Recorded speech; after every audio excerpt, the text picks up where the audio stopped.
everyone, today in my this video, I'll tell you how to fix auto restart problem in your device Infinix Smart 4 and Plus.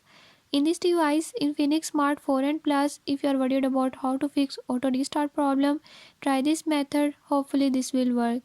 If you are new to my channel, don't forget to subscribe and press bell icon. Watch complete video and learn how you can fix it. Let's